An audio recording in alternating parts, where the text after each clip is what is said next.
Yeah, so we have our own urban farm, which is an aquaponics system where indoor we can grow hyper locally any leafy vegetable. So at the moment we're at the KAI, that's CAAI in Eindhoven as well, next to the Trudeau Tower. That's like 10-minute distance. And indoor, yeah, we grow our own vegetables. And aquaponics makes use of, I'll show you, fish. So fish fertilize the water for the plants. You have bacteria, they convert the fish feces into nutrients for the plants. The plants are inside either hydro bits or inside the water directly. They absorb the nutrients, and then together with those purple lights you see over there, they grow and they clean the water. So the plants clean the water again for the fishes. So you have a beautiful circular system where in any place, so on rooftops, but as well in the basement, or yeah, basically even in the Sahara, you can apply this system and grow your leafy vegetables very local.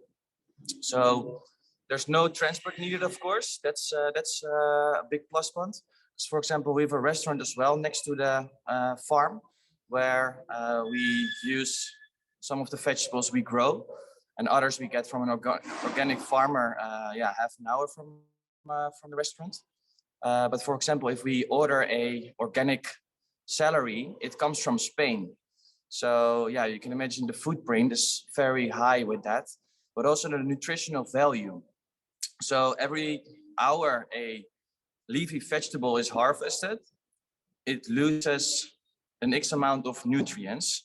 And we harvest only when we use it either in a restaurant or we sell it to a farm shop, which is very nearby, or other restaurants. So at the moment, we have, yeah, here's the combination of the city and the countryside. So yeah, you can indeed, like any empty industrial building in the basement or on the rooftop, you can convert into urban farming. Yeah, we're located at the KAI, which is going to be developed soon. At the moment, we have a 200 square meter farm. But when the place is renovated, we're going to expand in the basement up to 40 times the farm which we have now. And we harvest like 100 kilograms of leafy vegetables per week already. Yeah,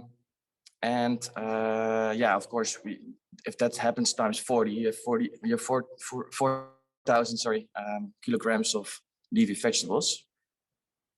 And the beautiful thing is, well, we work with people with a distance from the labor market, so or with a disability. So we not only help plants to grow, but also people. And you can see that that social aspect is really fulfilling, but also creates such a big impact on society, because already we've helped a few people to go back to regular jobs, because the working environment is very low stress for them, but also very very structured, and especially people with autism really like that environment. And we really help them to put them in their right spot. So really empower them to create value. We're also working at a permaculture farm. It's only 800 meters from where the KAI is located, where our urban farm is. And surrounded at that permaculture, there's just neighborhoods with people living who often don't have a big garden. And the big plus point of permaculture is that it allows nature to work together with animals and humans and to create a surplus of vegetables. So again, we also want to work with people with a disability over there and provide local villages with very local vegetables. So this is the care part. Yeah, which is really important for me is CPA, this consumer produced agriculture.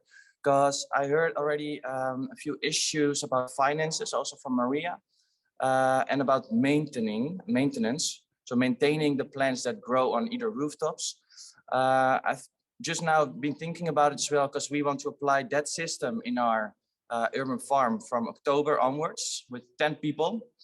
And consumer produced agriculture is basically meaning that we're going to start with 10 people who pay like 20 euros a week, but they get 40 euros worth of vegetables, so fresh vegetables, which they otherwise would have had to buy at the supermarket. And they help like 1 or 2 hours a week. So financially, it's very interesting for them. And they also learn about farming. They feel a sense of ownership. You create like a social community. So it's so beautiful to see how CPA can grow like a community garden. And I feel if you create that as well for places to make urban cities greener and make them edible with perennials, those are like plants that continuously give vegetables, then and you allow people to help with the maintenance, you have fresh vegetables hyper locally sourced in the city, and at the same time you have the maintenance. So I think that can be a really nice thing to think about. I also would love to share this quote. It's from the founder of Permaculture. He's called Bill Mollison. A sustainable system is any system that in its lifetime produces more energy than it takes to implement and maintain it. So again, about that maintenance part, if you only have to hire gardeners and they continuously have to put energy into it, it doesn't make sense for me. But if you create like community where the community applies maintenance to the plants, and at the same time have nature working together in harmony with animals and with people, and you get fresh vegetables from that, you have like a really sustainable system. Yeah, that was it.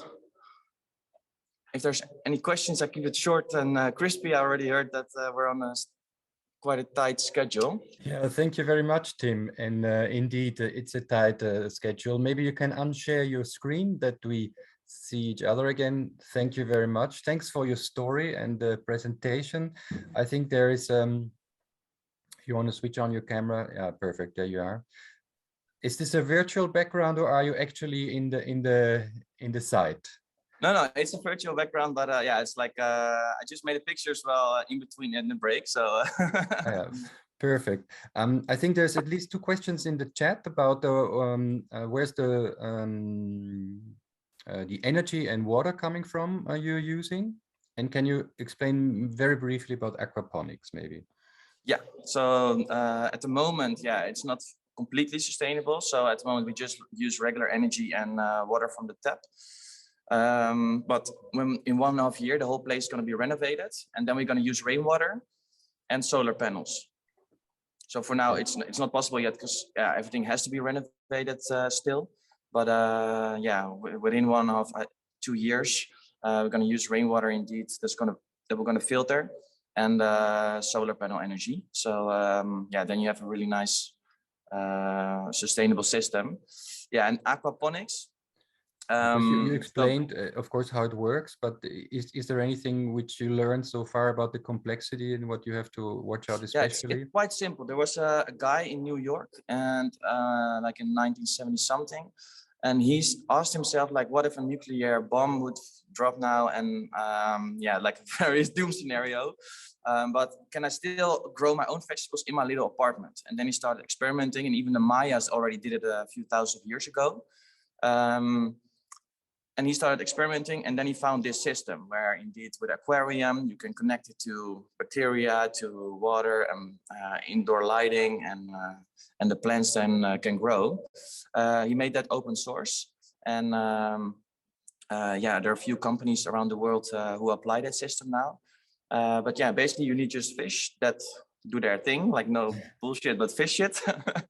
And yeah, that those feces are being converted into nutrients for the plants. And you can, yeah, there's always spring, so you're not affected by seasons.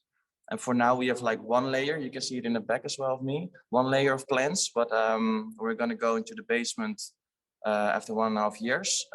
It's going to be 5 layered. Yeah, and again, we want to create that community. That's really important. So there are going to be a few apartment stores on this plot where we're located now with 700 households. And ideally, we want to have like, yeah, let's say 500 people who pay an X amount a week, get like more financially interesting benefits from that than if they would have had to buy it from the supermarket. And they can help and learn. So even with their children or with their grandparents, come and do the harvesting and the sowing and everything. Yeah, I think that's really an interesting approach. Also, like you said, also the people who are involved in this system, and I think it connects very beautifully to what we heard from Angelique about participation processes and rethinking processes. Tim, many things. There's still a couple of questions coming up in the chat, but maybe you can like, I think it's easy answers to do in the chat. Maybe if I could ask you to do that, then I would thank you very much for your presentation for this moment. Thank you, Matthias. Hope you join us for the rest of this symposium. And I'd like to move on to